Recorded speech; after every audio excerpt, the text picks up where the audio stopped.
7:39, and I will call this meeting to order.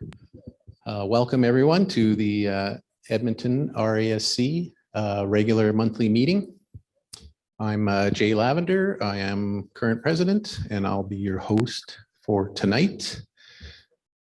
We have a few housekeeping items to go through, just a couple actually, and then we will move on with the rest of the meeting. So we'll just start it off right away. The March 13th, 2023 meeting minutes were posted to the OneDrive. Are there any errors or omissions?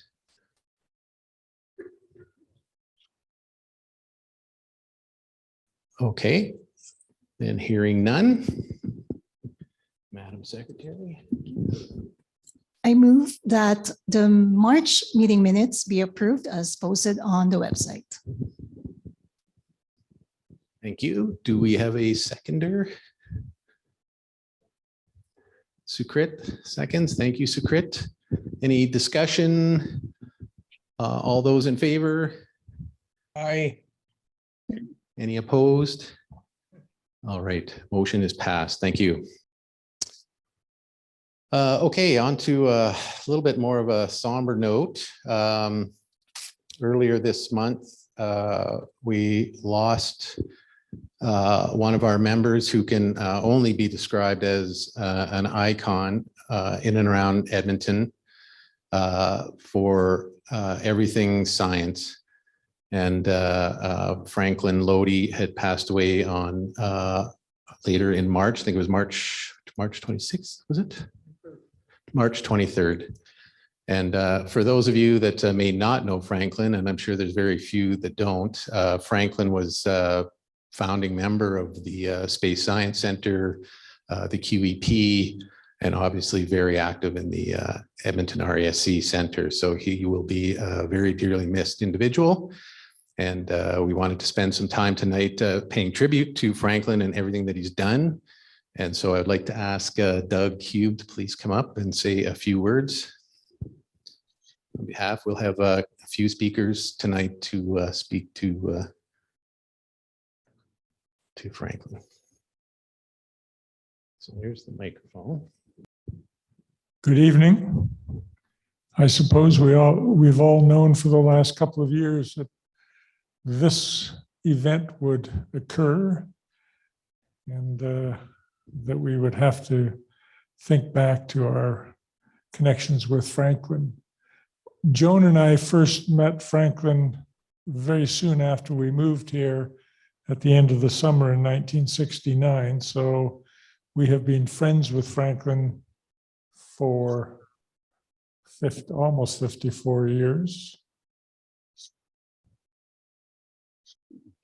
And soon after meeting Franklin, of course, we met his wife, Audrey, and his 3 children, Jason, Diana, and Laureen. So Franklin is certainly the friend, the astronomical friend that we have known the longest. And as has already been mentioned, he's made a number of very important contributions to the astronomical community locally, being involved intimately with the development of the Queen Elizabeth Planetarium, and subsequently became one of the founding directors and the group that supervised the design and construction of this facility. He not only contributed to astronomy at the local level, but of course he served a term as national president of the RASC. And in those good old days, you served 2 years as second vice president, 2 years as first vice president, 2 years as president, and 4 years as a past president. So it was a 10-year commitment, and he certainly served very well. His devotion, in fact, to national RASC affairs was significant in a number of ways, and I just mentioned one. He was so committed to his service as national president that he was busy at a GA in 1984 when this facility was officially opened. So after having put 7 years into the development of the Edmonton Space Sciences Center as it was then, he wasn't even able to attend the opening. Franklin was an interesting fellow. That is an understatement. We shared the interest in astronomy and to work together in developing this facility. But in many ways, our interests and our approaches to life and to science were highly divergent. Again, that is an understatement. Unless you were involved in conversations with Franklin, you wouldn't have been aware of what were ideas that somewhat deviated from the views of most scientists. So we had a number of heated discussions over the years on cosmology. He supported the Velikovskian view that it's not gravity that holds the planets in their orbits around the sun and now other stars, but rather it was an electrostatic electrical force. We strongly disagreed on Darwinian evolution, on population growth, on politics, of course. Almost everybody disagreed with Franklin on politics.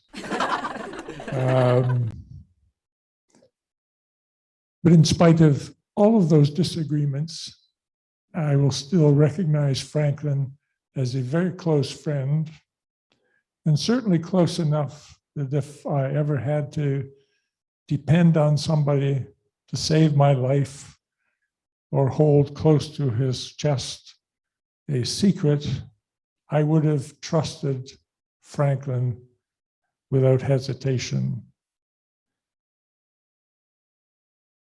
Another way in which Franklin was an interesting man was in his approach to travel. Joan and I have done a lot of international traveling, sometimes to quite exotic places. And usually when we're developing our travel plans, in addition to thinking about the interesting places we're going to go and how we're going to pay for it, we worry a little bit about comfort and security. Franklin, I think, didn't think about those things.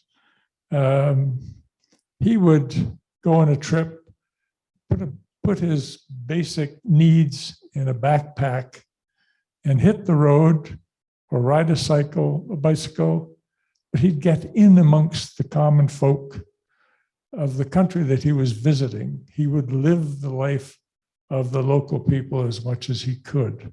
And I think he probably found himself into some pretty sticky situations on occasion. I was thinking about Franklin quite a bit during the last 3 weeks, and it occurred to me that amongst all of the interesting subjects that we discussed, and again, about which we almost always disagreed, we never discussed religion. So I'm thinking of all those interesting discussions we might have had. And I still haven't the slightest idea of what Franklin's views of religion were. So I'm sorry, Franklin, we missed that one, but if the opportunity arises, which I don't think it will, we'll have some grand discussions at a later time. So Franklin will be missed. He's done a lot for the astronomical community here. He's done a lot from which we have all benefited. So an important person in local and in national RASC matters.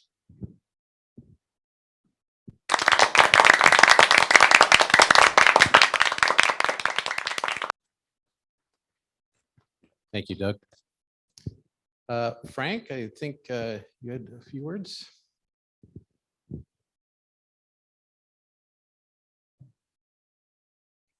All right, good evening, everyone. I'm glad we got everything working here for you. And yeah, I just got a few little stories about Franklin. Franklin and I, as Doug Cube mentioned, has many stories that he's told all of us about his trips and things like that, but also he's big into the meteorite hunt in 2008 for the Buzzard Coulee meteorite. And he told me one story. I had to go by and drop off some stuff at his place when I was near the mansion in the area just south of Borden Park. And Franklin said, yeah, I can't drive my car anymore. I said, what happened? Oh, well, you know, I was out in that field looking for meteorites, and this beast of a animal, a cow, I think it was, kind of smashed up his car completely, kind of got his hooves on everything there. I'm not sure exactly what happened, but Franklin just said his car was a write-off. So kind of a funny story of Franklin going out there looking for meteorites and in the end getting his car totally trashed by a cow. Really strange story. Franklin had sometimes called me on my cell phone to talk to me about what the Science Center should be doing. And again, Franklin was a very devout person to want the Science Center to expand, to get bigger, to offer new things for the public. And so he'd like to call me up every once in a while and say, hey, the Science Center should do this or this. In fact, he talked to me back in February just saying, oh, that health gallery, we got to put some more stuff in the health gallery. But anyway, sometimes I just leave my phone at home just sitting around, and all of a sudden the phone rings, and it's not me that answers, it's my young daughter, Kate, who's actually here tonight with me.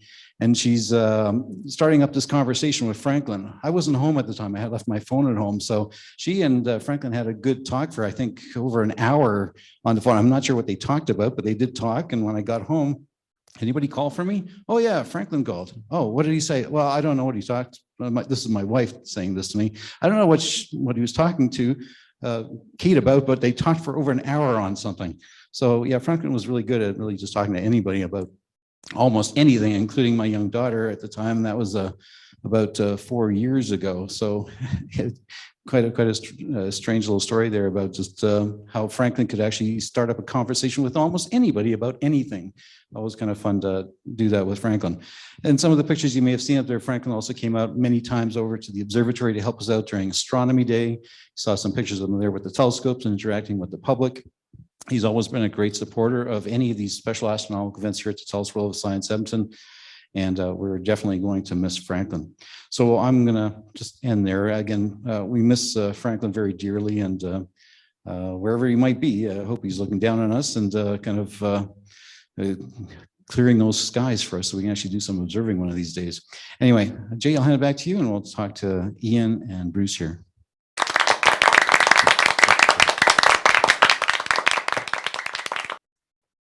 Yeah, we have a couple of folks online, hopefully, Bruce McCurdy and longtime friend of the center, Ian McLennan.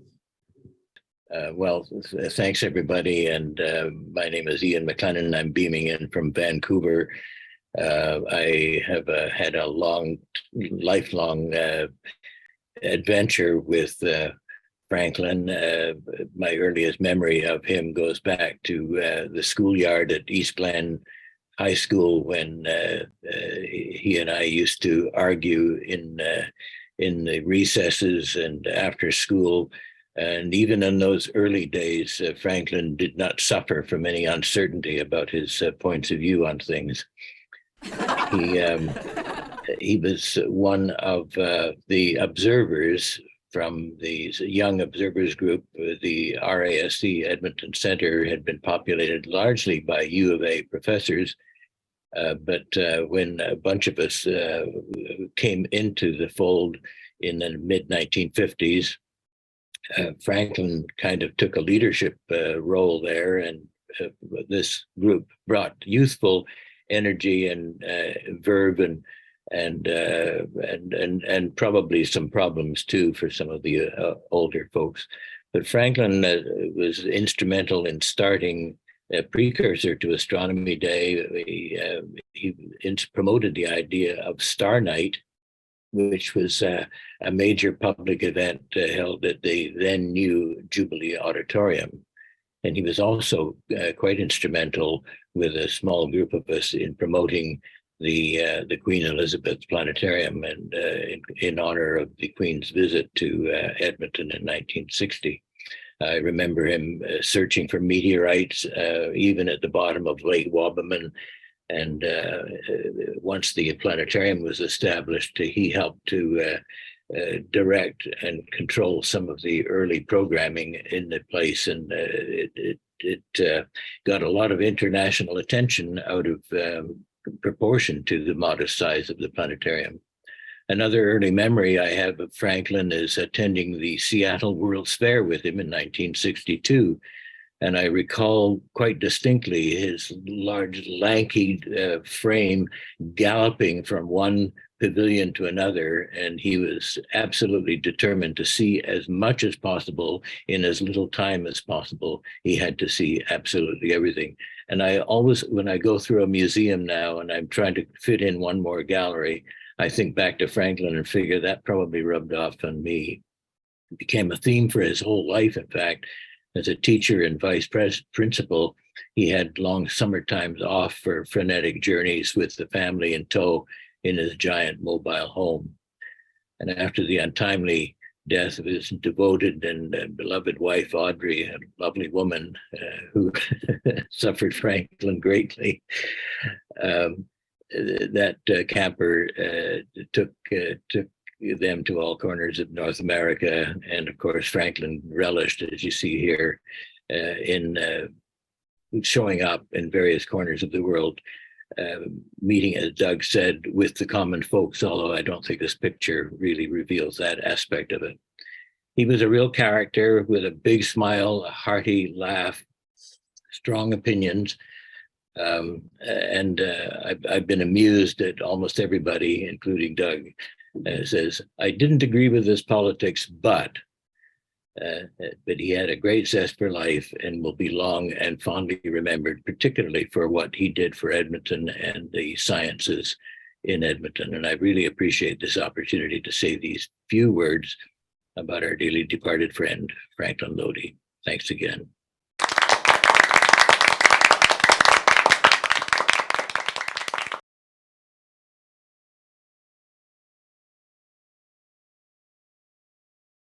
Thanks, Ian.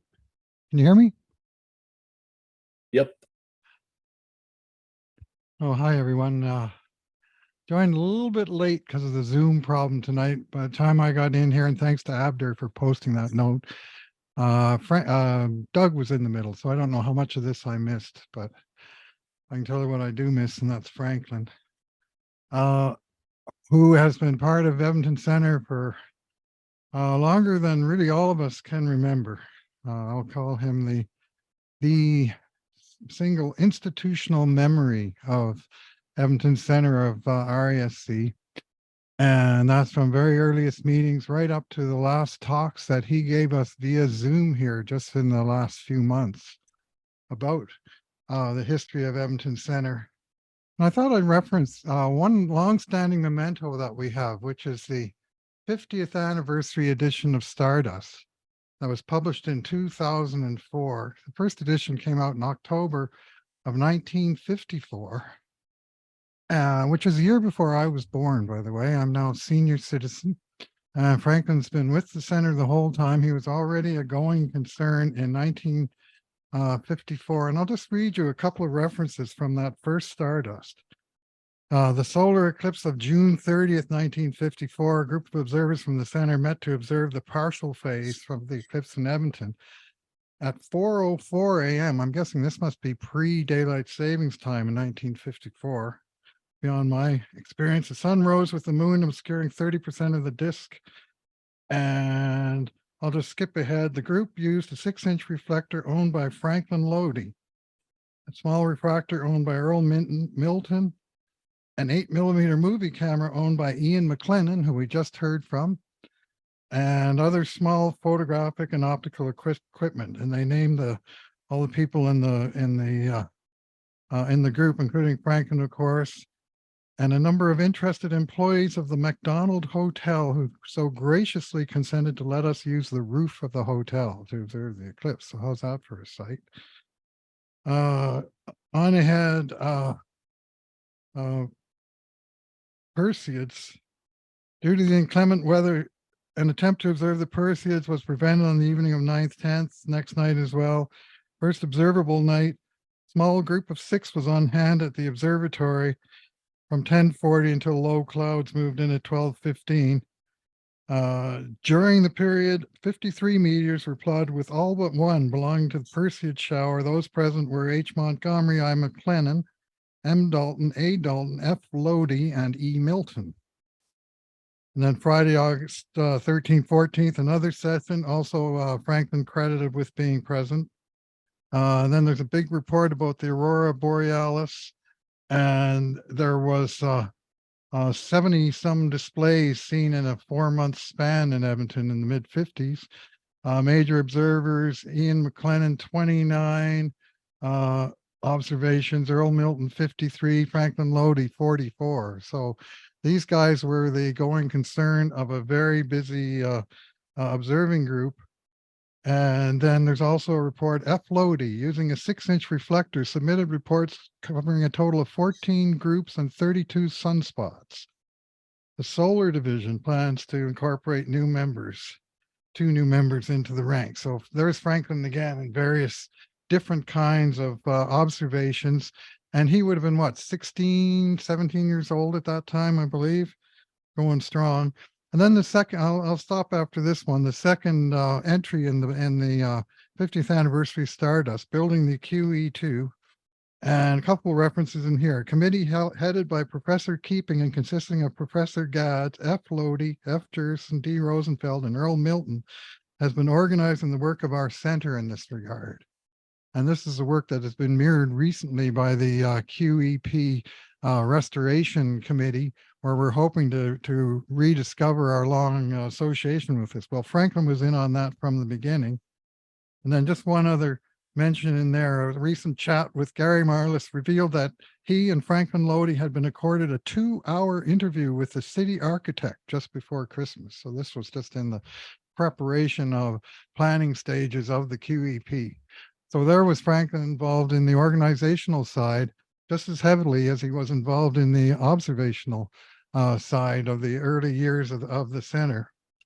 And so, I mean, Franklin dates back a long way. I mean, we've long used to make wisecracks about his age, which kind of ran across the spectrum. I remember asking him from the podium one time whether the sweater he was wearing that night had been knitted for him during the Maunder minimum.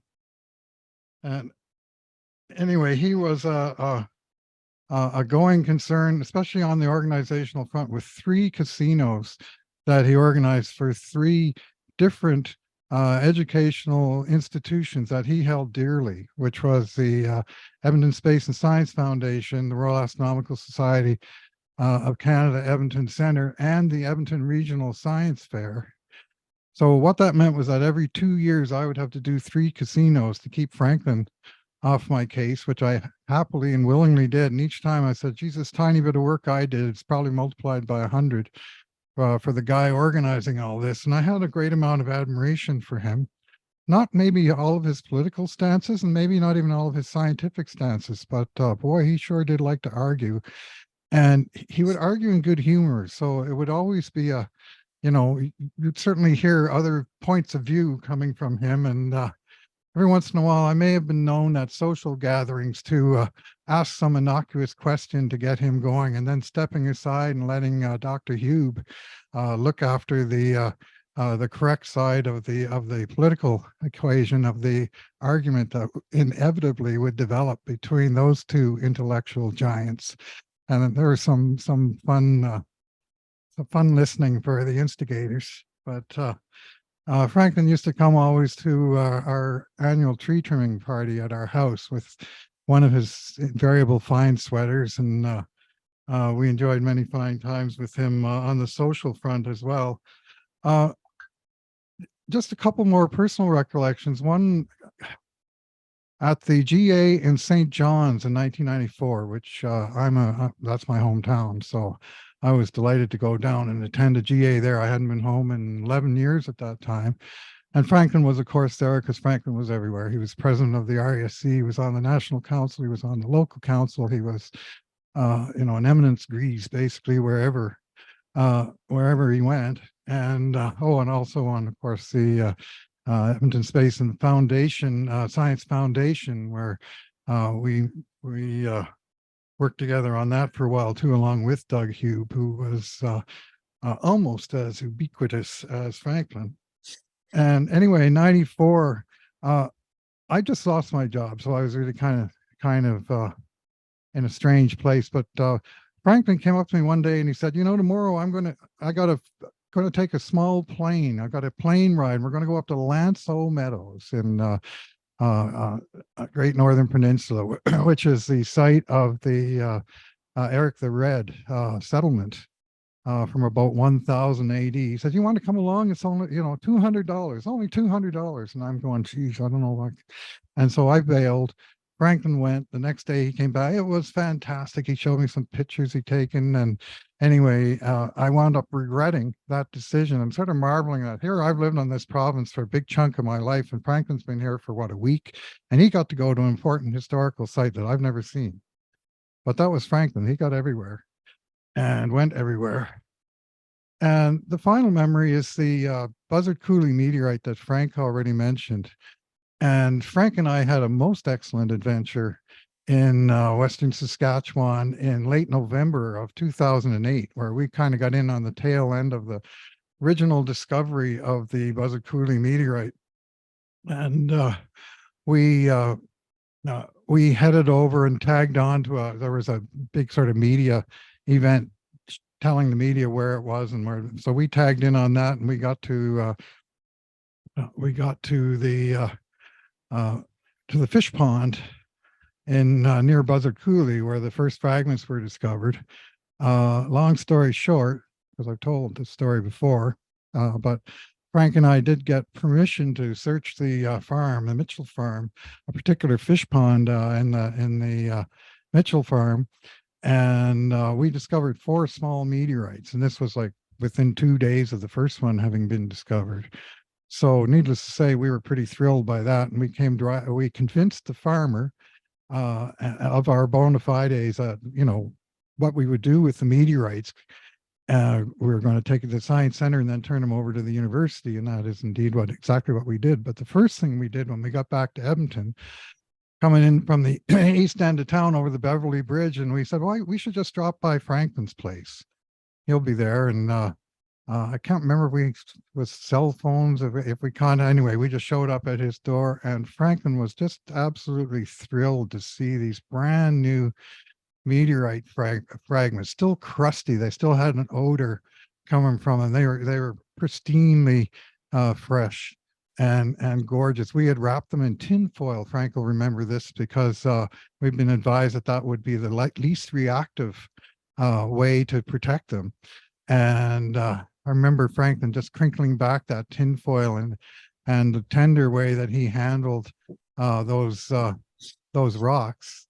And it took him back. I think he was a big part of the Bruderheim meteorite search in 1960, and he later got involved, as Frank said, in the Buzzard Coulee search as well, which is almost 50 years later. But that's just the breadth of Franklin's colossal footpad for his time in astronomy. Over 71 years as a member of Edmonton Center of RASC, and just a huge part of our history. I don't know if anybody mentioned what a music lover he is. We have some wonderful exchanges on that front of both contemporary and classical music. And he just lived a fantastic life. Physics teacher, I probably didn't mention that. Anyways, I will miss him greatly. And thanks for the opportunity to speak by remote. This is a working night for me, but I wasn't going to miss this for anything, Zoom or no Zoom. Thanks, Jay.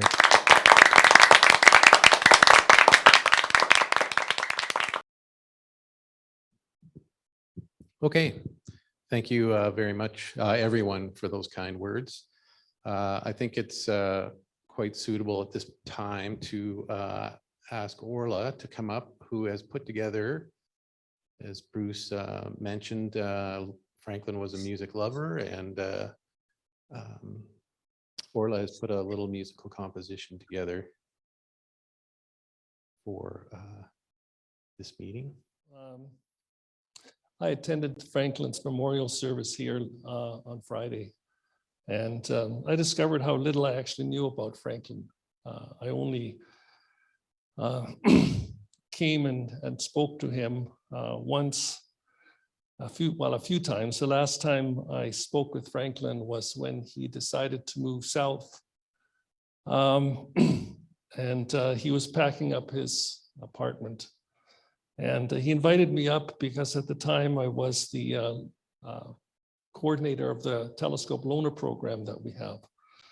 And he wanted to give the program a couple of his telescopes. And he donated the Coronado solar telescope to the program. Also, while I was there, Franklin wanted to talk politics and with me, and he wanted to tell me how the American healthcare system was so much better than the Canadian system. Anyways, I had to put a stop to it right away because I know a little bit about something called the Bayes theorem, and I knew that I couldn't present any evidence that would change his mind. So I decided we better not just go there. My humble tribute to Franklin's Caesar Loehde is an adaptation of a song I wrote back in the late 1990s that I had dedicated to Carl Sagan, an astronomer that was lost on December 20th, 1996. So I changed a few things. And, I'll just, without further ado, I'll just start up the video.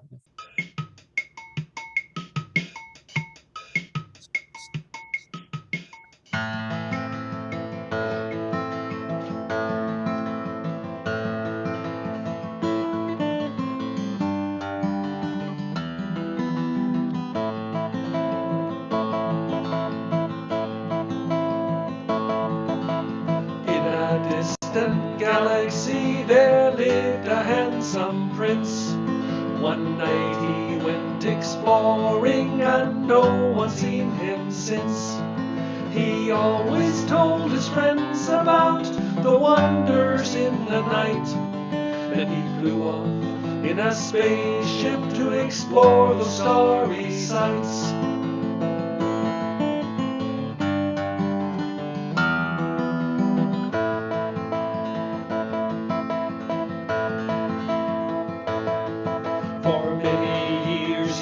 The sky recording all he saw, the planets moving round the sun, obeying Kepler's law. He only told his closest friends the reason for his flight. Then he flew off in a spaceship on that starry night. Some say that on a summer night he saw a star explode, and blinded by the vision, his reason did erode. Like a fish caught in a search beam, drawn to the light, he flew off in a spaceship on that starry night.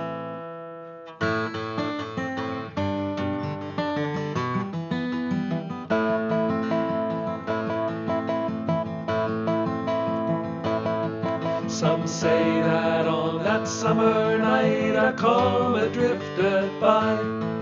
As he reached out to touch its tail, he was pulled into the sky.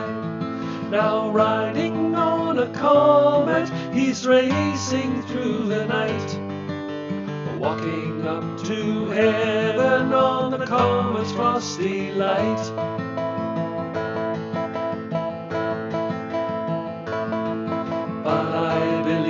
That he is safe and traveling afar, exploring distant planets, orbiting some star, or drifting through a nebula in an endless sea of light, flying in his spaceship through the starry night. Someday he will come back to us and tell us what he saw at the center of the galaxy. And if there is a law which governs how the universe came to be so bright, with planets, stars, and nebulae every starry night.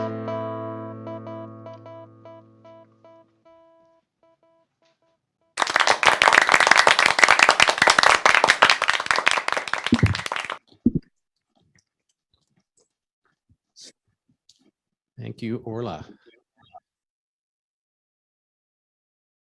All right, thanks again to everyone that came up to speak about Franklin. He will indeed be missed for sure. Okay, all right. We will just continue down our meeting agenda. If anyone's taking any bets on if I find it. Did I find it? Okay, so tonight was a designated members meeting, and so to move that along, we are entering NLC season, and we have Mark Zalcik today to present NLC through the eyes of airport cameras. Alrighty, good evening. Sorry for the delay. This is Martin Connors. Exactly 6 months ago today, on October 17, 2022, gave a presentation on the Aurora. And Martin's presentation was the first presentation at a live meeting for 31 months, thanks to the pandemic. So that was exactly 6 months ago.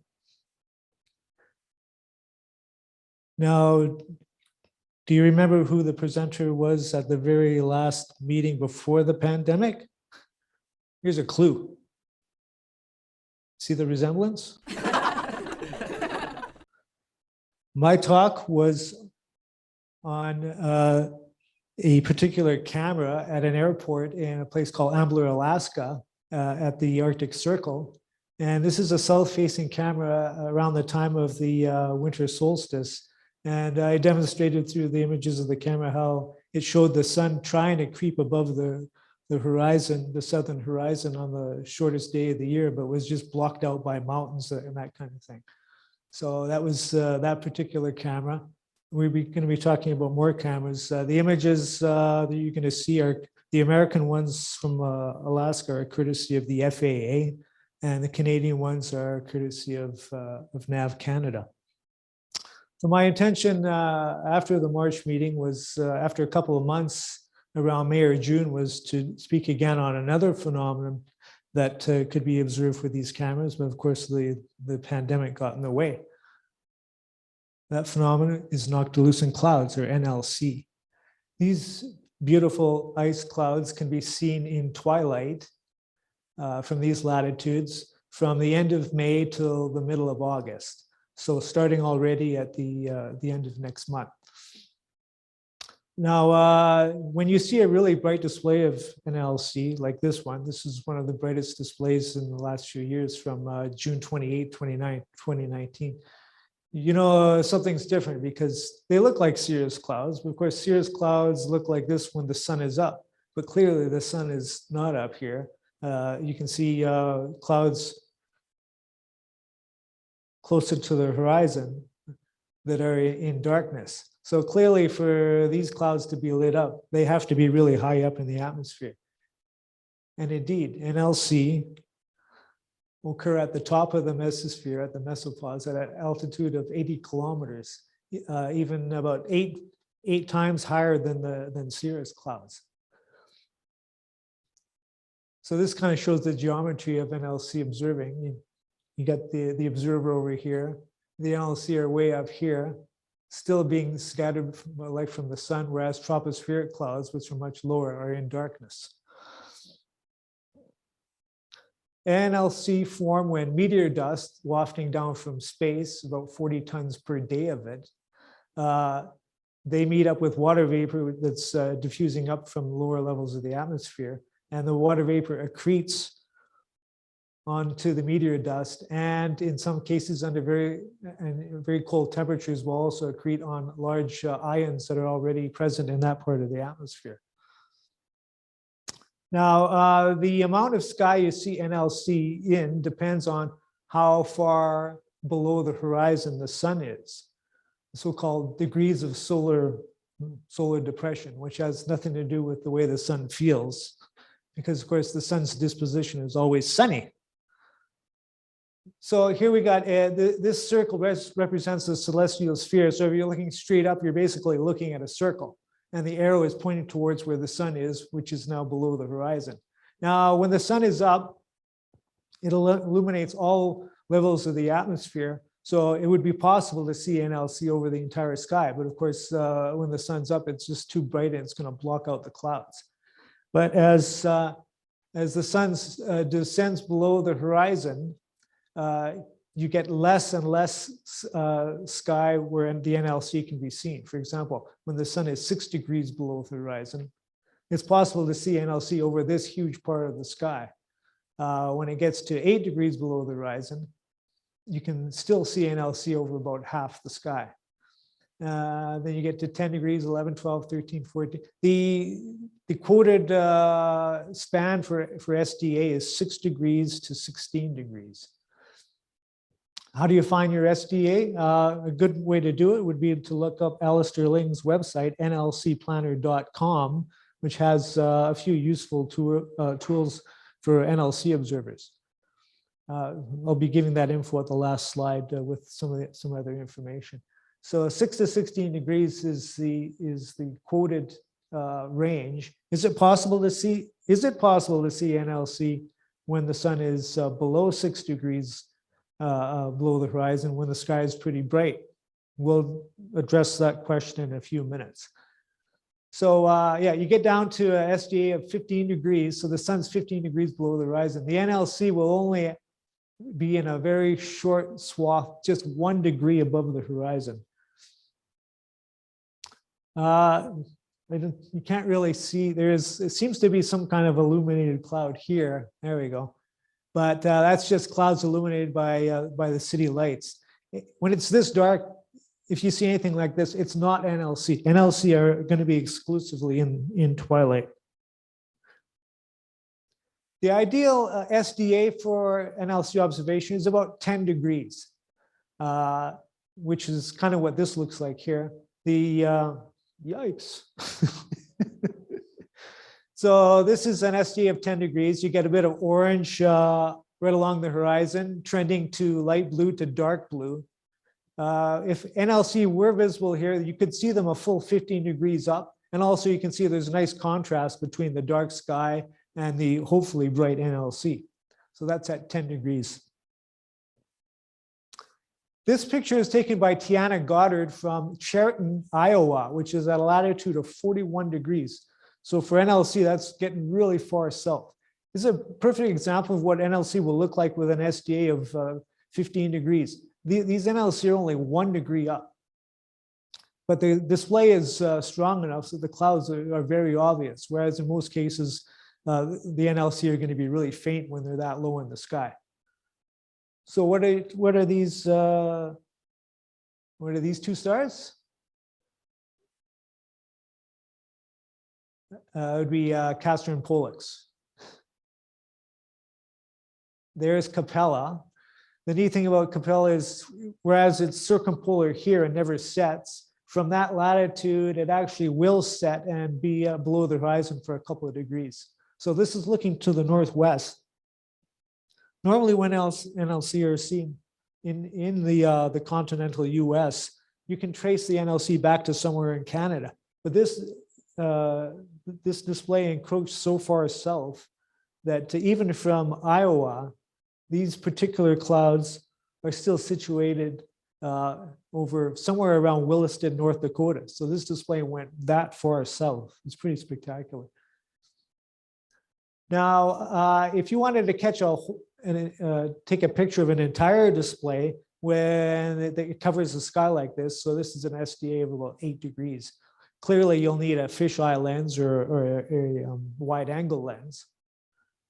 Conversely, to catch the fine details of a display, you can use a telephoto lens. This display had really nice bands that went all the way down to the horizon. So when you can see the NLC right to the horizon like that, at the horizon, you're looking at clouds that are fully 1,000 kilometers away. So this shot was taken from Edmonton. So that means the clouds way down on the horizon are situated somewhere over, even past the Northwest Territories Alberta border. Now, this is a composite image from the SIPS imager from the AIM satellite, which was launched in 2007. Prior to that, we could only speculate exactly where the NLC were we know they're over the poles somewhere. In fact, another name for them is polar mesospheric clouds. But the imager gave us a good idea with these so-called daily daisies over a 24-hour period exactly where the NLC are located. So clearly over the poles is where the concentration is thickest, considering that the winds that high up go from east to west. There is actually a bit of a southerly, southwestern component to the winds too. So what happens is you get little pieces like this breaking off and heading equatorward, and that's what we see as noctilucent clouds. Some bad news, the batteries have run out on the AIM satellite, and we won't be getting any more images from it. It's run admirably for the last 15 years, but we're going to need some other means of monitoring NLC climate, such as airport cameras, which we're going to look at in a couple of seconds here. Now, the number of displays you can see in a year depends on a number of factors. Weather is no doubt the very first one, but also latitude is a big factor as well. If you consider that the NLC are forming over the poles here, you'd figure you'd be able to, the incidence would be higher up there. But of course, it's all daylight there, so you can't see it. As it turns out, okay, this map is it's an ISO map showing lines of equal NLC incidence based on 14 years of observations from 1964 to 1977 by weather stations and airports. So, for example, Northern Alberta is a good place to observe NLC because there was an average of 5 displays here. The best place in that study period turned out to be Slave Lake with an average of 8.9. Generally, the northern prairies are favorable because of better weather and being close to the north. If you get too far north, again, the daylight starts to be a problem. You get too far south and it's just too far away from the NLC. So the letters denote various stations that were in this particular study. So any guesses of what A is? Churchill, yeah. How about H? Fort Nelson, excellent. How about I?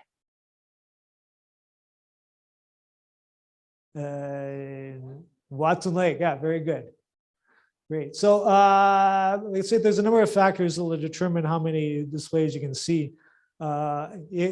If you are like Mike Noble, RIP, who went out driving towards clear skies and then set up his camera to catch the faintest displays, his numbers blew these numbers right out of the water because he saw 30 or 40 displays per year. So it does depend on a number of factors. Another good way of observing NLC is with an automated camera that turns on every night, takes a picture every minute of the northern sky, and can catch faint displays for the entire season. This is, speaking of Martin Connors, this is the Algo 2 Observatory, southwest of Athabasca. And we've had a dedicated camera here since 2006 to monitor NLC. It's part of a network of global cameras all around the same latitude in various countries around the world. And we've had a few papers published on the results from this camera. Here's a display from the Algo 2 camera from back on July 24th, 2016. This display, which eventually got overhead. Another type of camera to monitor NLC would be airport cameras. This is the northwest facing one out at Villeneuve.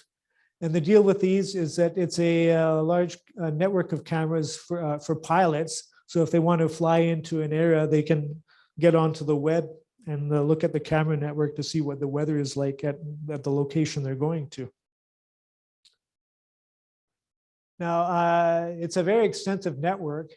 This is the map that you get if you go on to weathercams.faa.gov. Again, this information will be at the end of the presentation too. So each one of these little airports, if you click on it, you get this kind of thing. So this is Slave Lake. So you got 4 cameras, north, south, southwest, and west to choose from. That's the current image. Here's a reference image showing things on the horizon, plus some markers on what the azimuths are.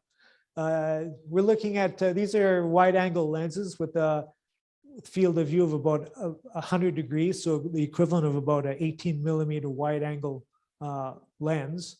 The cameras take a picture once every 10 minutes. And with FAA, they archive the images for a full 6 hours. And if you click on this, you can just get a little movie of what's happened in the previous 6 hours. So Nav Canada, this is actually, this is a Nav Canada image, but they only archive for about an hour. So it's better just to get onto the FAA. You got the full 6 hours of observations to look at. So these cameras do catch other things as well. This is an image from CYVT, which is Buffalo Narrows. Got a little bit of lightning in there. Yukon River Bridge in Alaska, got some aurora. You can also catch human activities too. This is the Bucking Horse River camera in northern BC. The guy's airing out his vehicle and is off to the left, apparently taking maybe a bathroom break by the looks of it. You can also use the cameras to monitor wildlife populations. 1. And as far as astronomical objects, not maybe the moon sometimes, but that's about it. You can't really see much else. Was there something in that previous slide that looked like an astronomical object? You mean that? Okay, well, look at July 14, 2020. Oh, Neowise. Son of a gun. Okay, people, we can see comets with these cameras, so keep an eye out. 2.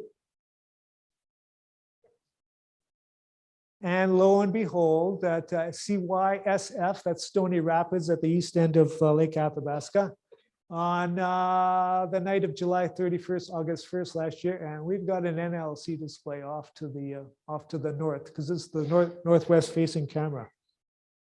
So indeed, NLC can be observed with these cameras as well. This is from Fort Chip, CYPY, July 15, 16 last year. The display that ended up being one of the biggest displays of the year for everybody.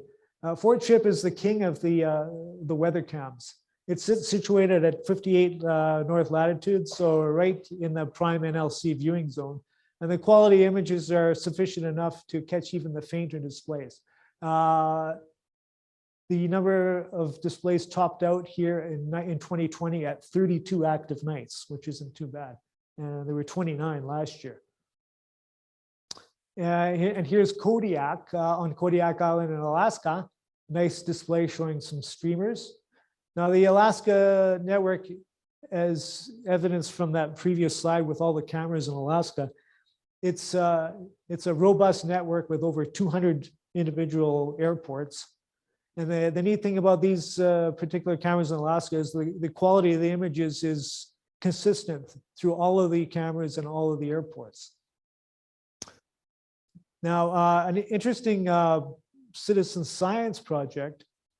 So NLC, by the beginning of August from here, they become pretty rare, but further north, the season's still going strong. So considering Alaska has so many cameras in the bulk of the state, it'd be an interesting activity when you get up in the morning from about August 1st to 15th, get on the computer, get onto the WeatherCam's website and just go through as many of these airports as you can looking for NLC, which is it's a really cool idea because the northern part of the continent has not been checked that often, but with these cameras, it's a fantastic research tool. So yeah, here we go again with the cameras throughout Alaska. Now, if you consider that the prime NLC viewing zone is from about 55 north to about 60 north, unfortunately, most of the cameras are above 60 north, so you don't really start seeing NLC until the end of July, August. The only areas of Alaska within that prime zone are these pigtails of the Alaska Panhandle and the Aleutian Peninsula. So Fort Chip is somewhere around here. So in any one year, the camera from Alaska that's going to have the most NLC is going to depend quite a bit on weather. Which one of these sites had the best weather in that particular year? Last year, it was the Sand Point weather cam in the Aleutian Islands, which had 12 active nights, but this still doesn't even compare to Fort Chip, which had 29. Now, some activities you can do when checking out these camera images is to look for particular features at one camera and look at a coincident image at a nearby camera and see if you can see the same features. So here's Fort Chip again. We got a nice streamer there and a nice streamer going off there. Let's go to high level further west and see if we can see the same two streamers. Sure enough, there they are, but look where they are. They're way off on the eastern horizon, northeast horizon. So it is possible to catch features with two different cameras. Another activity would be to test the sensitivity of your cameras by looking at one night's activity and looking at sites that are stacked over a certain latitude at a particular longitude to see what NLC looked like from those various cameras. So we're going to look at Kodiak Island again, at Kodiak. We're going to look at Middleton Island. At Kodiak Island's at about 57 north, Middleton Island's at 59. We're going to look at Gulkana, which is at 62, and the Kahiltna Glacier, which is also at 62. Back at Kodiak, nice display going on July 5th, 6th of last year. So it's getting up to like 15 degrees above the horizon. At the solar depression angle here is about 8 degrees. Over at Middleton Island, further north, this place seems to be climbing a little bit. This is with an SDA of 7 degrees, so the sky is really starting to get bright already. So what's going to happen at Gulkana? That's 62 degrees. It's quite a bit further north. Lo and behold, we got NLC extending way up here, probably to the zenith.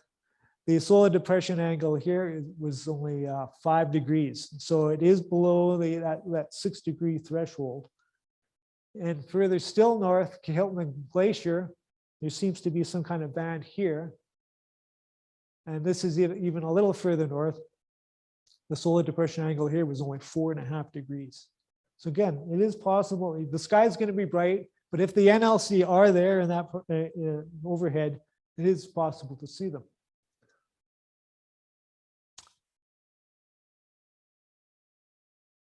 Thank you. 3.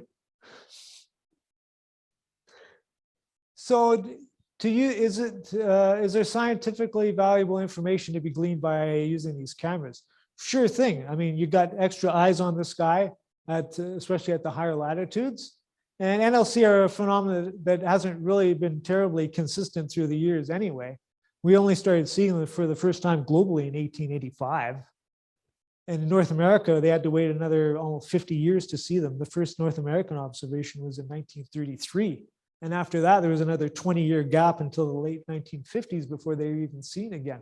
So this activity curve here, the red curve, is based on the same data as that ISO map from a few slides back. So from 1964 to 1977. Quite a bit of variability. Actually, in the early 60s, anyone who took a picture of NLC was still in North America taking one of the very first pictures of NLC on this continent. And in about 1962, a young Edmonton RASC member took a picture of NLC and thus became one of the first North Americans to actually take a picture of that phenomenon. His name was Franklin Loehde. So the red curve is that study. In 1988, I started the NLC Can-Am network with participating weather stations and flight service stations, but also many amateur observers contributing data, including many people in this room. Thank you very much for 35 years of contributions. So we've been operating for about 35 years. That's our collective data curve. Again, lots of variability. And if you were to ask if the phenomena has been going up in incidence between that period and that period, if anything, it looks like it's going down, or it's pretty steady, but again, with lots of variability. The green line is the alpha Lyman radiation flux, which corresponds to the solar cycle. So to get a really good idea of what NLC are doing, you need at least one station with a consistent observing regimen that's observing for a long period of time. Luckily, with our network, we've had the L'Orange Flight Service Station at 55 North in Saskatchewan that gave us really good data for about a 24-year period from 1990 to 2013. So let's see what L'Orange saw. We superimposed the L'Orange data on the curve that we just saw from our overall network. So the green line is their raw observation. So generally between 7 and 14 active nights per year. The blue line is weather corrected. In any event, this is pretty consistent. So we could say that that the activity curve has been pretty constant, at least in that particular study period. All right. So that's about it. So weathercams.fa.gov is to look at the network of cameras. There's nlcplanner.com, Alistair's website, and various means of reporting your observations. My email address and phone number right there. All right. Thank you very much.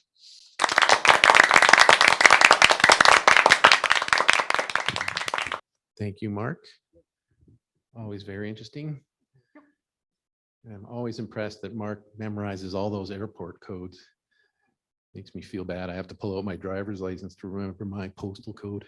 So I think we're obviously we got a late start and we're running a little bit late, but I think it'll be a good time for us to break now for about 10 minutes, and we will reconvene at 9 o'clock.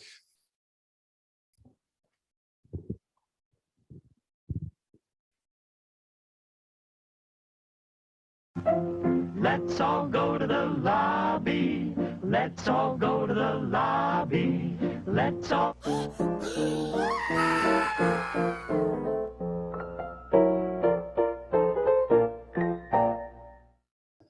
Okay, let's get started. So our next member presentation is Denis Boucher, who has been putting together some pretty cool pieces of technology here, basically in an attempt to operate his Astro-Imaging rig remotely. So without further ado, Denis, come on up and show us what you've done. Okay. Hit the lights.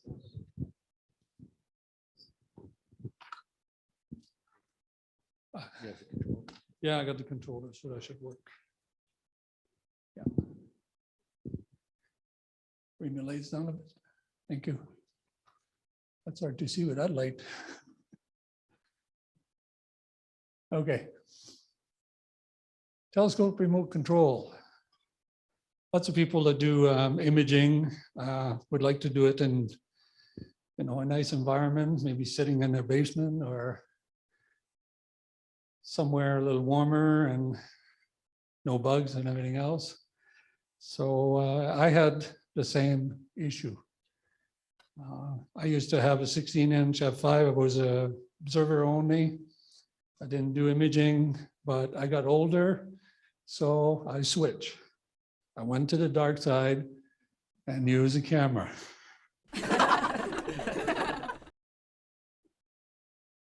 Positive side of having a remote control system. It's really environment.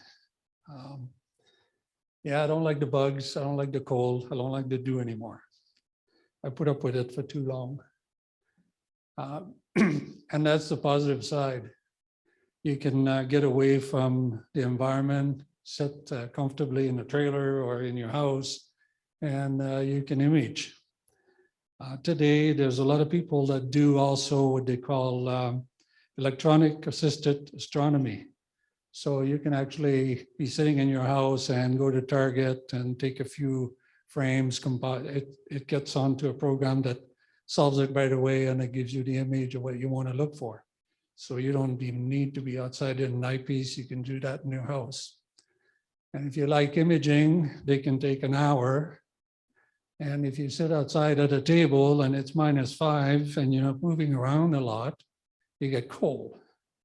So at my age, I feel the cold a lot more than I used to. And I decided I'm going to remote everything. Target planning is another positive.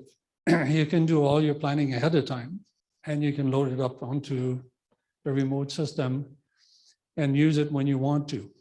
And you can have as many targets as you wish. Same thing if you were observing using the electronic system. You can plan everything anytime, load your computer, and have enough for a year. And it makes it quite easy. You just go to the file, you open it up, you go click, and then it works. When I'm out at Star Party or Blackfoot or somewhere, I get free time because the system is fully automatic. So I like to go outside, take the binos, look around, socialize, observe other things. Or if I'm in my house, I watch hockey.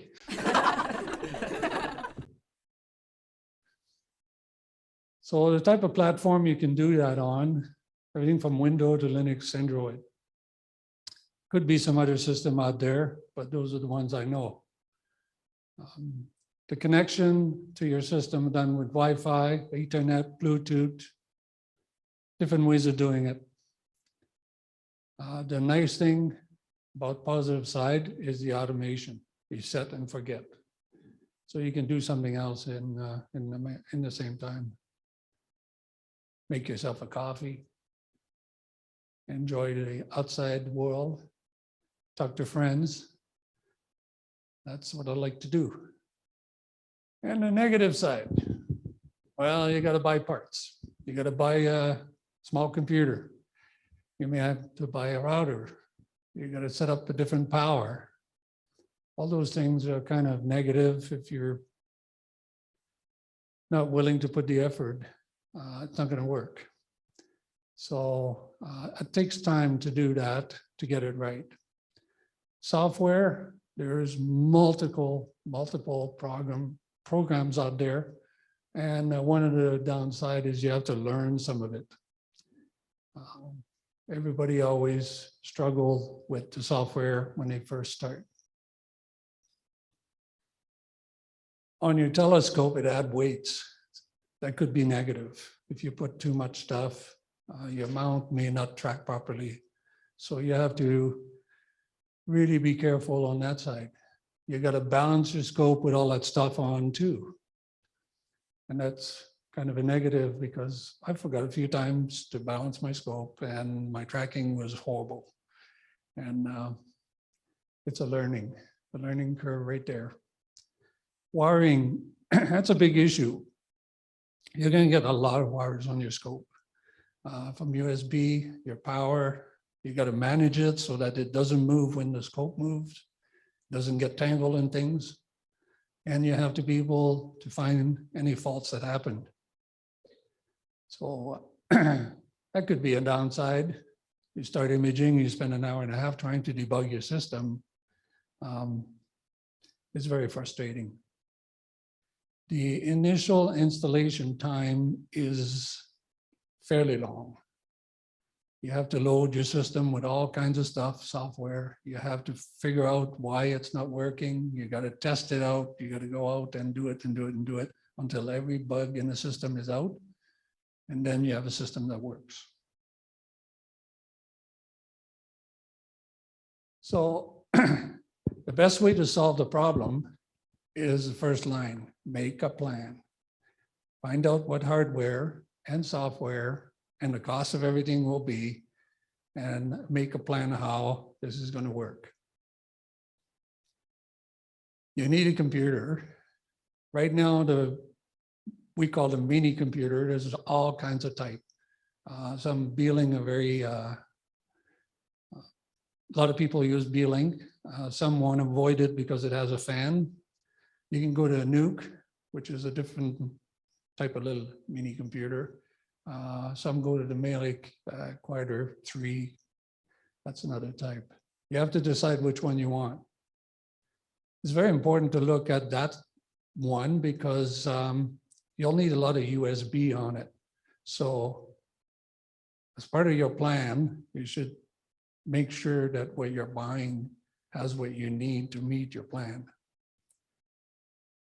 A router is not always necessary. I do use it because I want the range, but you may have to get one. It depends where you're sitting. You may use a router that you have at home, but if you're in the field, you may have to have one to be able to communicate with your system. Sometimes it's an advantage, sometimes it's not. It depends what you do. Cable are a big issue. A lot of people buy cheap USB, they don't work. And now you got a problem in the field and you waste your night. Power is the same thing. Some people set it all up. They bring a battery that thinks it's going to work for 8 hours. And then an hour and a half later, your system is dead. So you got to be very aware of those items. Dew heater, you have to manage them with your power. Management of cable is not a problem. They will move. They will get stiff. They will freeze. So you have to account for that. Control devices. I use a laptop, and you don't have to have a powerful laptop because all you're bringing in is an image from your remote computer. So all it is control. So I have an i3 laptop, Lenovo. It works just fine. You can get one that's 10 years old and run it. It doesn't have to be the same software as a remote one.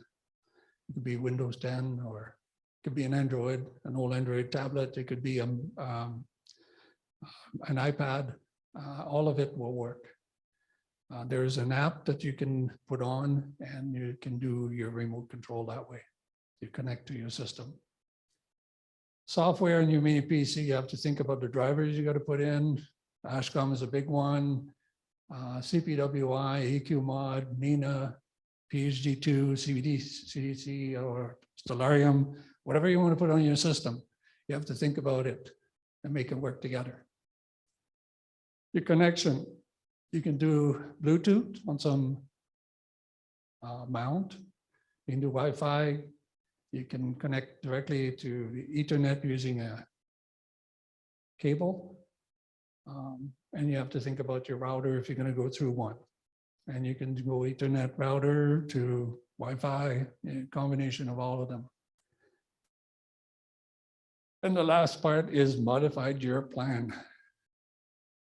And if you modified the plan you made on the top, you got to go back and see what the effects will be on the hardware and the software.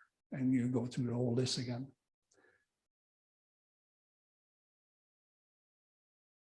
So this is my plan.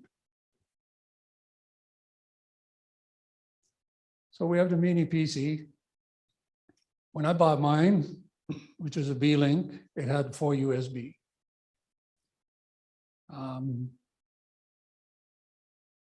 This is my power center.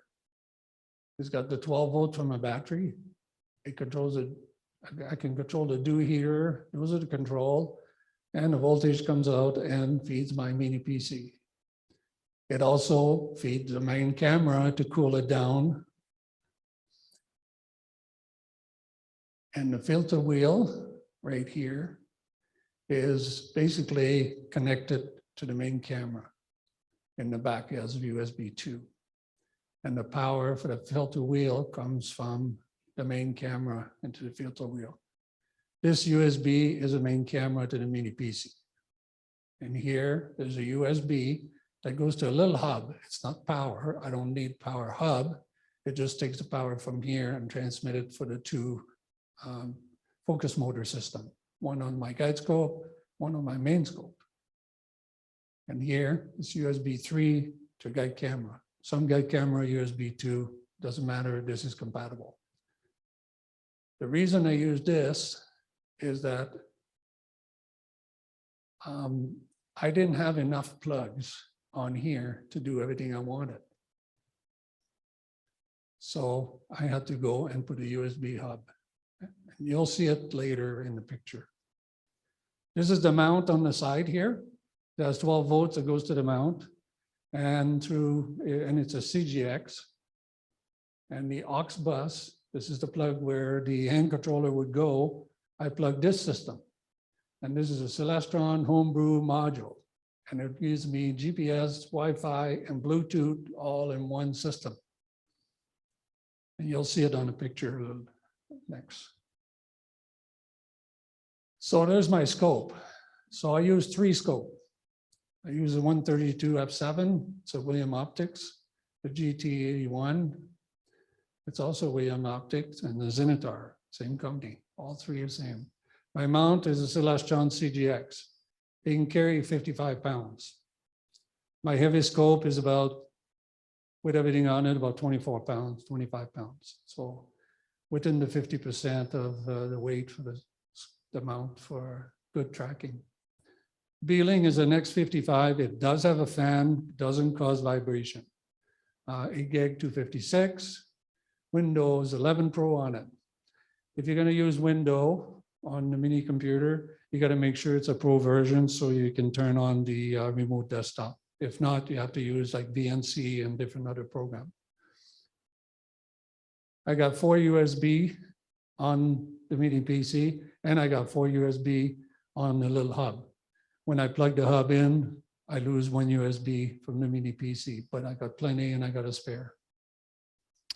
My power, I got a power supply at home that I built myself. I do have a background in electronics, so I built it. It's got 15 amps and it works very, very well. Just plug in the wall and away you go. In the field, I use 2 batteries. I got lithium battery. One is 65 amp and one is 100 amps. The 100 amp battery will give me about 30 to 35 hours of imaging in the field before I need to recharge it. The 65, I run my laptop on it. The mount connection, I use the homebrew that we saw earlier, and I use the Bluetooth on it. And it talks to the mini PC, and it talks to CPWI, which is a Celestron software that mimic the hand controller. And for software, I use RDP, which is a window RDP. Works very well. I have no problem with it. Some people like VNC and other ones. It's your choice. You got to put the driver, which is a driver for Celestron, the drivers for everything that you're going to use, focuser, whatever. ASCOM is a big thing. 99% of the time, some of the drivers only work with ASCOM, so you're going to make sure you put that on. I use Sharp Cap. I do my polar alignment with Sharp Cap, and that's the only time I go outside and do something, is I go out there as I make sure that it's polar aligned. Sharp Cap Pro polar alignment. If I don't see the North Pole, I can use Nina 3-star polar alignment. CPWI, we just talked about that. That's basically a hand controller, but in a software mode. And it acts like a hub. So you can connect a bunch of things to it, such as the guiding software. and your telescope mount and so on. PhD2 is your guiding software. CDC, there's a reason why I use CDC. Some people want to use Stellarium and all that. Stellarium is very, very hard on your graphic system. It's a constant framing and it can actually cause issue. CDC is almost nothing because it's just an image. So you click on an object, boom, it's done. The CPU is down to 0. Like it's just doesn't eat up your CPU time. So this is my mount, a CGX. It's a little heavy. The top head is 42 pounds. The tripod, I think it's around 25. So it's a pretty strong mount. And here I put in a GT81 on it.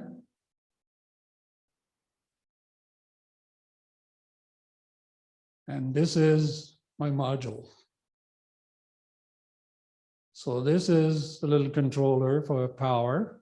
So it powers right here, it powers the little computer. On top of that is the little hub. On the front here is the dew heater, and this controls the 2 dew heaters. This is the input power from the battery. And all my scope, except the Zenitar, has a bar on top. So this setting works for both scope. And here, I've added a reducer, filter wheel, camera. And here's my cable that goes in. It's a type of cable that's very stiff. It's breaded type, tends not to freeze and tends not to move. So you got to pick the right one. Power goes in here. Power is taken right there. Yeah, right there. And it goes right here and it feeds that. And there's a little USB up here that powers the filter wheel. And here I plugged in focuser and it goes right in here. And the USB for the camera is right there.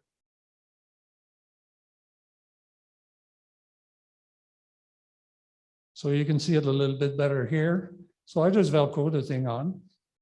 It plugs in the bottom. There's the guide camera right here. This is the guide scope. And this is a 2-photo focus motor, and this is the main camera. And I added, because I can do electronics, I opened the thing up and I added 2 antennas. Looks like we're dead battery here. Yeah.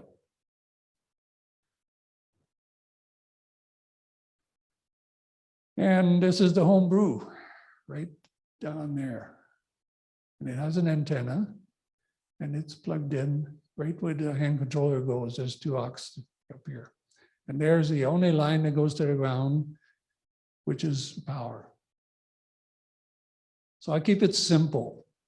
I keep it very manageable with no way to get tangled. This is my router. So this router was something I found on Kijiji for $10. The battery pack, I think, was about $25 2 or 3 years ago. And it plugs into that, and that router will provide about 40 hours before I need to recharge the power pack. And that's it. Did everybody figure out what was on the screen? So I'm going to go to that. I forgot to mention that. Go back up here. Okay.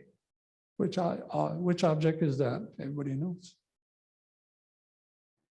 Which one? The Helix Nebula. Helix. What is that? There's a trivia for the night. That's a Superman galaxy. Right?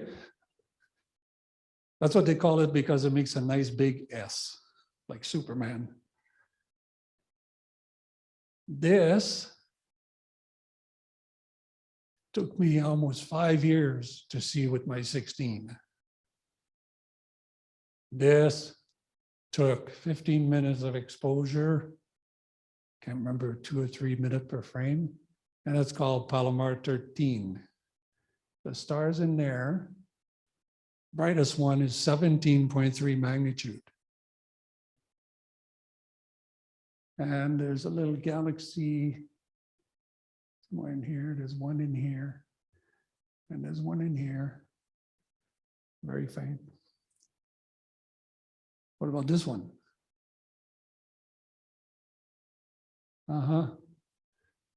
I think the trivia tonight. So what is this one?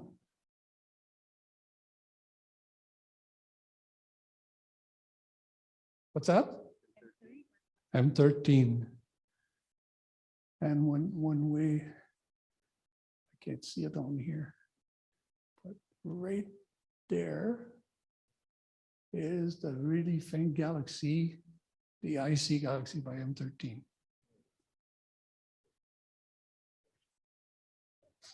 There it is right there.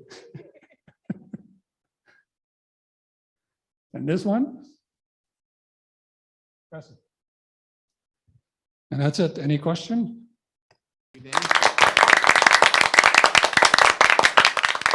Thank you, Denny.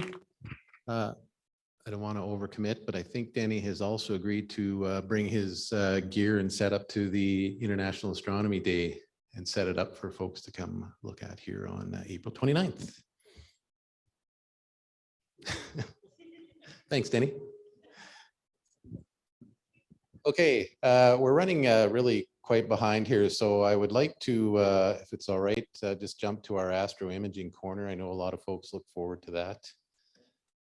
So can we hand control over to Boucher? Thank you, Jay. So I will share my screen here.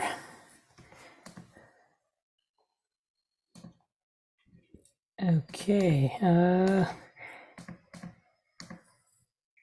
So just let me know if you're able to see it in a second here. Okay, there we go. It should be popping up now. So can anyone confirm if they're able to see the screen? Yep. Perfect. Okay, glad to hear it. So welcome to Astro-Imaging Corner number 128, everyone. I will just make this full screen so it's a bit easier to see. Hide that. Okay, perfect. So for anyone joining us for the first time, this is the part of the meeting where I share the images that have been sent in by all of our members. So for anybody who wants to send their images in, just check out the RASC Edmonton website, and there's a link at the bottom left for Astro-Imaging Corner. So I got quite a few submissions this time, so I will run through fairly quickly.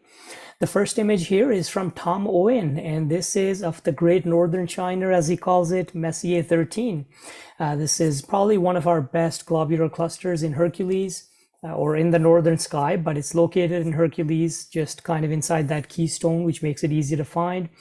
And also Tom said the galaxy at the bottom left that you're seeing here is NGC 6207. And funny enough, I was actually looking at this galaxy visually through a 17.5 inch scope and a 12.5 this past weekend from the dark skies of ERO. And this image was taken April 14 at Pigeon Lake by Tom using a Takahashi TSA 120 and a QSI 683. And this is a total of 2 hours and 12 minutes of exposures, and it was processed in Star Tools, and the stacking was done in AstroPixel processor. So very, very nice image, Tom. I think this might be one of my favorites from you, and the star colors are just phenomenal. So great job there. Our next image is from Hans. This is M101, the Pinwheel Galaxy, and this was taken over 4 nights for a total of 25 hours of exposures with the Celestron Edge HD 9.25 and a 0.7 focal reducer. So the focal length was 1650 millimeters. And Hans was using the ASI 2600 MC Pro camera from Bortle 7 Skies. And Hans also used the IDAS LPS D3 for the color data. That was 14 hours, augmented by 11 hours of dual narrowband data using an Opt-Long L Extreme filter. And everything was controlled with Nina, and the processing was done in Cyril, GIMP, and Topaz tools, particularly their Denoise AI tool. So very nice. Thank you for sharing that, Hans. Up next, we have the very, very nice globular cluster Messier 3 from Hans. Again, absolutely beautiful work there. And this was 5.6 hours of frames through an IDAS LPS D3 filter. So very nice colors there. And actually, I think that might be M13. Yeah, okay. It's hard to tell between these two. I always get confused, but yeah, it could be M3 then. So up next, we have Messier 51, the Whirlpool Galaxy from Brian Martin. And you can see its friend NGS 5155 right above it as well. That's the fainter galaxy it's colliding with. And Brian said that galaxy season is here and he couldn't resist this old chestnut. And this was a total of 7 hours in LRGB and using an ASI 1600 mm on a Celestron C14 at 32 millimeter focal length. So absolutely phenomenal. And yeah, seeing some very, very faint background galaxies there. So phenomenal work, Brian. Up next is another galactic region from Brian. This is Messier 105. That's the main bright galaxy in the center. And then you see NGC 3384 and NGC 3389. And these are all in Leo. And this was a total of 8.6 hours of LRGB data using an ASI 1600 mm and the Celestron C14 reduced to 2030 millimeters. That's 2030 millimeter focal length. So very nice. And lastly from Brian is the sun in hydrogen alpha using the SolX. And the sun was quite active on April 15 when Brian took this image. And this is with the SolX spectroheliograph on a Stellara View 70 millimeter refractor and a Player 1 Neptune camera. And this image was scanned at a spectral resolution of 0.1 angstroms. For anyone who likes the technical data. So again, absolutely beautiful. I'm hoping to get on that SolX train someday. And oh yes, thanks, Tom. So yeah, up next from Ray is the Crab Nebula Messier 1, and this is a total of 90 minutes of exposures shot using a William Optics FLT 132 millimeter refractor on a QHY 268C camera using an Opt-Long L Extreme filter. And you can see, yeah, quite a bit of detail in those strands there. And as everyone here probably knows, this is the remains of a star that exploded in the year 1054 AD. So beautiful.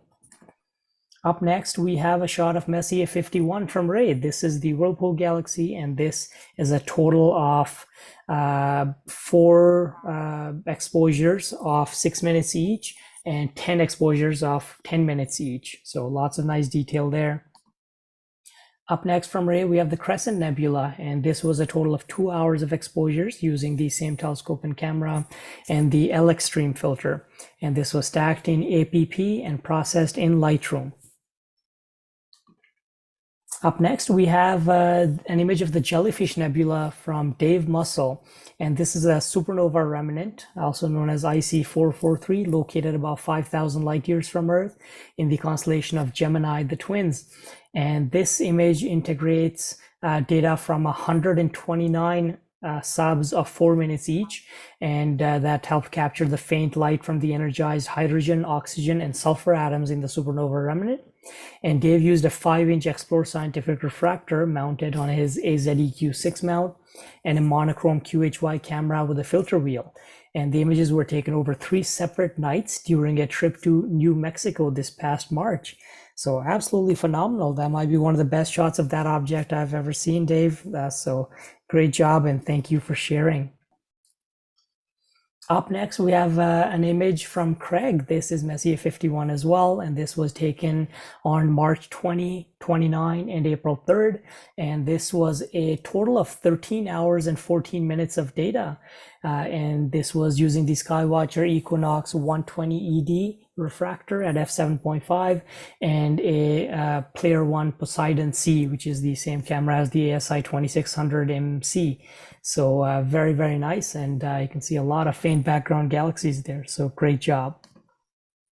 Up next, another shot from Craig. This is Thor's helmet, and or also known as NGC 2359. It's a emission nebula in the constellation of Canis Major, so it's fairly low from our area. And the nebulosity is almost 12,000 light years away and about 30 light years in size. And the central star is a very bright Wolf-Rayet star, WR7, and it's extremely hot and thought of to be in a brief pre-supernova stage of evolution.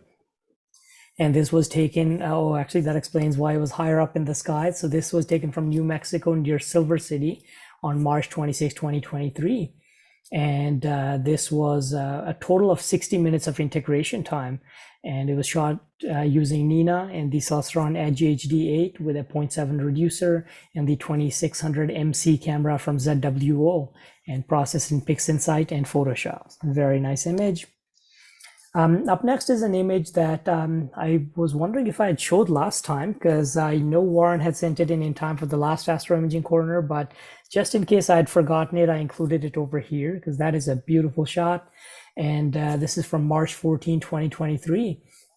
And Warren said that he was hoping to observe with his scope, but after setting up and getting his first object in the field of view and not being able to see it, he looked up at the sky and realized that there were dim, diffuse aurora wrecking his view. So he waited a little while, and during which time the aurora picked up. So he packed up his scope, switched to photography mode, getting this east of Edmonton, and the exposure was 8 seconds at ISO 3200 and f2.8 at a 24 millimeter focal length. So that's a beautiful shot and very nice location, very picturesque. So thank you for sharing that. And up next is one of my recent shots. Well, not that recent, but I processed it very recently. So this is WR134. It is a Wolf-Rayet star. So it's a type of very unstable, massive young star. And this one's located about 6,000 light years away from the Earth in the constellation of Cygnus. And the faint blue and red nebula that surrounds the star and forms a very faint bubble. It's due to the intense radiation and fast winds from the star right at the center there. And the star creating this nebula is about 5 times the diameter of the sun, but it's much hotter at about 63,000 Kelvin. And it's close to about 500,000 times brighter than our sun, actually. So this is a very, very massive active star. And this was imaged using my C11 with a Hyperstar and using my old ASI 1600 camera. And this was a total of 33.5 hours. So I might have spent about a month or so trying to get enough data for this exposure. And last image of the night is one of mine. This is Messier 51. And this Whirlpool galaxy, again, it's a stunning interacting grand design spiral about 31 million light years from Earth. And it's a collision between these two galaxies. And at the top of the image, you can see the gas and dust being kicked off by the galactic collision, as well as the red regions of intense star formation. And in the background, outside of the view of this image, I also captured a 2.3 billion light year distant galactic cluster. And just off the top of this image, there's also a bright quasar that I'd captured that lies 11 billion light years away from the Earth. So close to the edge of the visible universe. And again, this was with my C11 and ASI 1600 And this was the last image I captured with the ASI 1600 before I ended up selling it. And this was a total of 25 hours of exposures this past month. So that's all we have for today. So thank you to everyone who sent in some images, and thank you all for staying, even though the presentation has gone on longer than expected. And I hope to see more images from everyone next time. So back to you, Jay.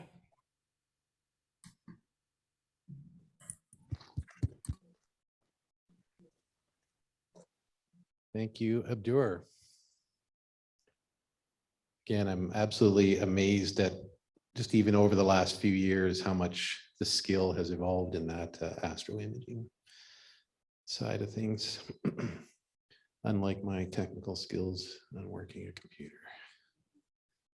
Okay, so we're actually going to defer a couple of things. National Council Book of the Month. We will defer till next time. Trivia answers, unfortunately, we will also pass until next month, until next meetings. So I'm just going to dive right into a few announcements. First, again, International Astronomy Day, April 29th. South Lawn here by RASCO. First time since the pandemic that we're all able to get together. So please bring a scope, solar or evening, and feel free to set up and meet your fellow members and some of the public and set up and let's do some observing. I'll just go through this quick. Again, a lot of folks may have heard about the fire that we had at Affordable Storage. We still don't know a lot. This is where our loaner program equipment is stored and all of our outreach equipment. All we know is there was a fire at the front of the building. Rumor has it that our stuff is okay. We're not sure about smoke damage yet, and we're expecting to hear from Affordable Storage even as early as this week as to when we can get in there and get our stuff out. Good news is that we did have everything insured. So we're covered in that regard. And even better news is that the BNLO folks had the wherewithal to get the 32-inch mirror out of there about 10 days before that. So we're in good shape in that regard.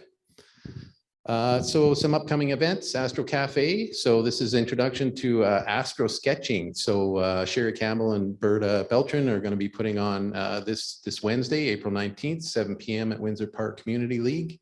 So if Astro Sketching is of interest to you, feel free to stop by. Astro-Imaging, Richard Covey out there somewhere.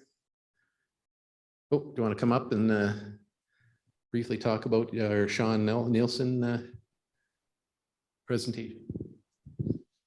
Yeah, Sean Nielsen. Anybody who's into astro imaging and uses PixInsight will know Sean Nielsen.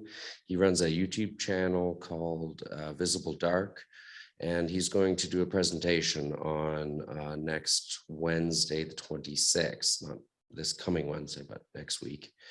And it'll be basically a Q&A. So we, those who use the program, we all use, we all watch his videos, but this is a question, and answer portion. So it gives us that chance to ask him questions about long-term, problems we've been having with processing, things like that. So if this is a success and we get good participation, we can bring other people in,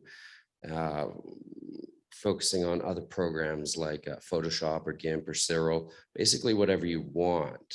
So if there's one that you would like to focus on, just come tell me and I can approach that person and we'll see about getting them in. So I think that's a great opportunity. It's for members only. So that's something that we can kind of give as part of the members' benefit. Thank you. Great stuff coming out there, Richard. That's really good. Okay, what's up over Edmonton? Again, Jeff Robertson's presentation, always very informative, very entertaining. So by all means, please try to attend that. Wednesday, May 3rd is his next one. And there's also, I didn't put it in here, but mention of NPSP, the bookings for Northern Prairie Star Party have started, and my understanding is they're going fast. So all the information for getting yourself registered for this year's Northern Prairie Star Party and getting yourself a camping site is all available on our website. So if you're interested in partaking in that, please look that up.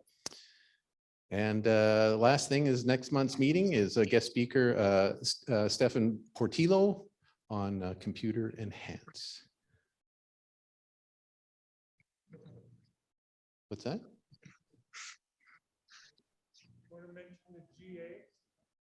Okay, I'm going to let Doug mention the GA. The GA is coming May 5th, 6th, 7th. The annual General Assembly of the RASC. It is entirely virtual, being organized by the national office. So the first weekend in May, So you can find the details and it only costs $25, I think, for a member ticket. And you may know that there has been major disruption in the national office. So it's quite impressive that they've managed to organize a GA in spite of that. Okay, thank you for that, Doug. Okay, I think that's it. Again, I want to apologize. We had some technical glitches there with the online web Zoom meeting link. And so I'll be sure to put that on my pre-flight checklist before the next meeting to make sure that it's working. But for those that were not able to participate, just a reminder that we have Jeff Spielberg Robertson on staff who will be taking this Zoom meeting that is recorded, and he will do his adjustments, and he will post it on our YouTube site. So you can find it there. Okay, if there's nothing else, I thank everyone for your participation, and I call the meeting adjourned. Good night, all. Good night, everyone.